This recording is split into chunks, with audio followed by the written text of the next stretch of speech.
Okay, so we'll continue with size separation. We are done with definition, terminologies, objective, applications, and different grades of powders. So now we'll continue with size separation techniques. So very simple, the most simple widely used technique is sieving. So first we'll see what are sieves. What are sieves? Sieves, you all know ki mesh like apertures they contain so that powders will pass through it depending on the size.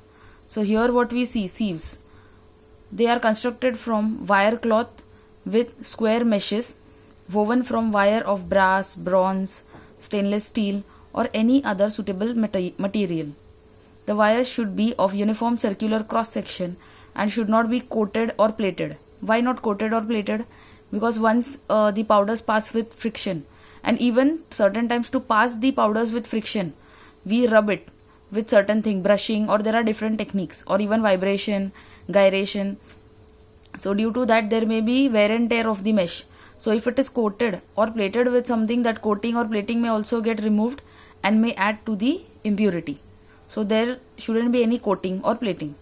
There should not be any reaction between the material of the sieve and the substance which is being sifted from it. So that is the reason there shouldn't be any impurity. Hence we have to use sieves which are not coated or plated with anything. So this is how sieves look. This is as good as what you have in your kitchens. So sieves of different pore size, different mesh apertures, different dimensions. Okay, so this slide contains some standards for sieves used for pharmacopoeial testing. This specifications, standards are not to be remembered or they won't be asked as such for exam, but at least for general information, as you are studying size separation for the first time, we'll just go through it. So number of sieve. Sieve number indicates the number of meshes in a length of 2.54 centimeter in each transverse direction parallel to the wires. So in each length, you can say lengthwise, in one direction, how many meshes are there? Depending on that, sieve number is given. That is 22 number sieve, meaning 22 number of meshes would be there in a length of 2.54 centimeter in each transverse direction. Then nominal size of aperture. Nominal size of aperture indicates the distance between the wires. So that is where we say ki how much mesh and all is there, mesh aperture. It represents the length of the side of square aperture. So length of the square, that is, see, we are keeping the mesh in square direction. Earlier we had seen ki whatever material it is made up of, the pores are square because you are just placing it parallel and then anti-parallel lines. So there are squares which are formed. So the distance between the wires, it represents the length of the size of the square aperture. So what we have studied, that is 325 microns and all. So mesh size. The IP has given the nominal mesh aperture size for majority of sieves in millimeter or in centimeter, or even you have micrometers. Next is nominal diameter of the wire. Wire mesh sieves are made from the wire having the specified diameter in order to give a suitable aperture size and sufficient strength to avoid distortion of the sieve. So nominal diameter, what is it? That wire mesh sieves are made from the wire having the specified diameter. The wire that is used to make the sieve, those wires, and obviously see they are rod shaped or cylindrical. So when you cut it, you have something circular. So they are having a diameter. Okay, जो wire होगा वो wire होता तो circular ही है ना, पूरा rod shaped. तो उसको कट करेंगे, उसका डायमीटर होगा. So the diameter is specified according to IP, USP, whatever it is, so that it should have sufficient strength. नहीं तो जब पाउडर फ्रिक्शन से रफ करेंगे तो there is a possibility that wires may get broken from between. और अगर wires ही break हो गए तो पोर साइज बढ़ते ही जाएगा. अगर जैसे मतलब whatever you have in your kitchen also, if the wires in the sieve, if they get broken, if they are damaged, तो वो पोर्स रहेंगे ही नहीं यूनिफॉर्म सीव के, तो बड़े बड़े पार्टिकल्स भी उसमें से चले जाएंगे easily. So there won't be any use of using the sieve. And last specification, approximate percentage sieving area. The standard expresses the area of the meshes, a percentage of the total area of the sieve. So how much area should be there? That is given by approximate percentage sieving area. It depends on the size of the wire used for any particular sieve number. Generally, the sieve area sieving area is kept within the range of 35 to 40% in order to give suitable strength to the sieve. One more standard is there, that is tolerance average aperture size. Some variation in the aperture size is unavoidable. Okay, and when this variation is expressed as percentage, it is known as aperture tolerance average. Okay, some variation is unavoidable, meaning that mesh aperture which we are setting. You can understand कि when a circular sieve is prepared at the corners, obviously square form होगा ही नहीं. कोई छलनी जो होती है घर पे, उसके एंड में स्क्वायर होगा ही नहीं. जैसे बीच में वो uniform scale you can find, okay, parallel और एंटी पैरेलल लाइंस से, वैसे कॉर्नर्स में नहीं होगा. So there are certain variations which are possible, which are unavoidable. So that can be measured and given as aperture tolerance average. So this standards you just have to go through, you just have to understand for the purpose of it कि what standards are there for making a sieve, but apart from that it won't be asked. So what is important, we will see method. So very first widely used and simplest method is sieving method. So most frequently used method is sieving. Okay, so here you can see a plain view sieve is there, twilled view sieve is also there. So depending on what is your requirement, what is the requirement of the powders and all, depending on that you have different types of sieves. Here you can even see there are different, see the simplest one is above, the circular one pores. So that way sieves are also there. Different mesh, different design punched plates or perforated screens are also available. Here you all can see what is the advantage, applications of using this different designs of screening material. ये जो perforated screen ऊपर देखा जिसमें इतना सारा design है, मतलब horizontal है या फिर cross slots and all those things, what is the use. So I just go through. See like round holes जो नॉर्मल वाला है वो फाइब्रस मटेरियल्स के लिए भी यूज होता है.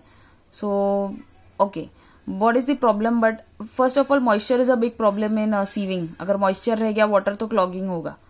सिमिलरली फाइब्रस मटेरियल्स का भी है, clogs more quickly, lower hole size is limited. So all this problems are there. Herring bone screen slots.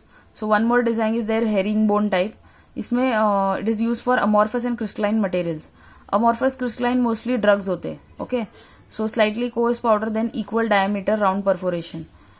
तो equal diameter you will mostly get in round holes, but if you use herringbone type then you will get not that uniform ones, but you will get slightly coarse powder. Then cross slots, amorphous materials and slurries with coarse particles. So what are the comment?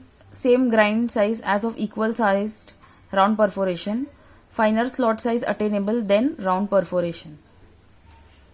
Okay, what is herringbone and cross slot type? You can read from the book, it is given in short. This one pattern that you can see is generally the herringbone type, and this one is the cross slot type. Just read it from the book, you will get it. These are just different patterns through which we can pass amorphous, crystalline, fibrous drugs and all. So different substance, that is different, you can say reactant, so different type of equipment is required. So whatever substance is there, accordingly we use the screening equipment. Okay, so sieving method. In this method the fine powder is separated from the coarse one by using sieves of desired number. The degree of fineness is known with the help of sieve through which the powdered material is passed. Sieves are numbered in order to distinguish from each other, that is like 22, 11, 44, whatever it is, depending on its mesh aperture. Size separation of powder is done by passing the powdered material through a set of sieves. Okay, main thing, listen, sieves are arranged in descending order, that is larger is at the top, smallest at the bottom. Okay, so that ऊपर से coarse material आएगा और सबसे नीचे fine and dust जाएगा. So जैसे जैसे बीच में collect हो रहा है, you will come to know on what mesh aperture it is getting collected and from which it is passed. तो कहाँ से pass हुआ है, किस पे return हुआ है, accordingly you will come to know what is its particle size. The bottom sieve is attached to the receiving pan. So this is how an electromagnetic laboratory sieving machine looks. This one is a better diagram which is there in your book, which you need to draw. That is a laboratory sieve shaker machine. This is even present in our college. So once the college opens, you all can see there are different sieves one on another. The largest at the top, the smallest at the bottom. Okay, so it is given lid is there on the top. That is वो इसलिए कि dust generation नहीं होना चाहिए, because it is a sieve shaker. वो tap होता रहेगा 100 times or whatever it is, 20 minutes, like that is the parameters. So जब वो tap होगा तो dust generation भी नहीं होना चाहिए air में, और ना ही the substance should get wasted. So lid is there, then the coarsest sieve, then sieve set, finest at the bottom, receiving pan, and these are indicators, on off, indicating bulb, timer, which you can set. See, this is the picture of sieve shaker. The material is placed in the uppermost sieve. The sieves are shaken with the help of mechanical sieve shaker or electromagnetic devices. So colleges में mostly mechanical sieve shaker होता है, but you can have electromagnetic devices also, from which electromagnetic radiations would pass and it will cause this sieve shaking and separation. It helps the particles to pass through the sieves. The working of mechanical sieving devices are based on any one of the following methods. So like how that shaking or how that separation is happening due to movement. The movement can be of different types. That is agitation. Agitation means moving vigorously. Or brushing. In lab na generally we do brushing. That is, or you can say normally, manually what we do, use a brush and try to pass the granules through a sieve so that we can get particle size of the drug for the dosage form of desirable size. And last is centrifugation. Centrifugation is a circular movement so that particles are collected at the center. So first we'll see agitation methods. Sieves may be agitated in a number of different ways. So in agitation also there are further 3 small methods. One is oscillation. You all have heard oscillation at least in your physics in smaller grades. Okay, so oscillation. This sieve is mounted in a frame that oscillates back and forth. Oscillation is always related to your pendulum and all. So back and forth movement. It is a simple method, but the material may roll on the surface of the sieve. So there is continuous rolling on the surface of the sieve, since it is not circular motion or something. So it is just back and forth. So that is one type, oscillation. Second, vibration. The sieve is vibrated at high speed by means of an electric device. You will have something electric motor or something available through which you will vibrate it. The rapid vibration is imparted to the particles on the sieve, which helps to pass the powdered material through it. Okay. And third is gyration. Gyration simply means circular or whirling motion. Whirling मतलब जो whirlpools, that is washing machine में जो create होता है, water में जो create होता है. So gyration is circular motion or whirling motion. So in this method, a system is made so that sieve is on rubber mounting and connected to an eccentric flywheel. This gives a rotary movement, that is circular movement, of small amplitude. That is the amplitude, that is a speed is not too high.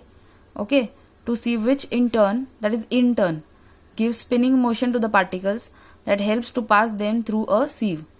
Agitation methods are not continuous methods, but can be made so by inclination of the sieve and the provision of separate outlets for undersize and oversize particles.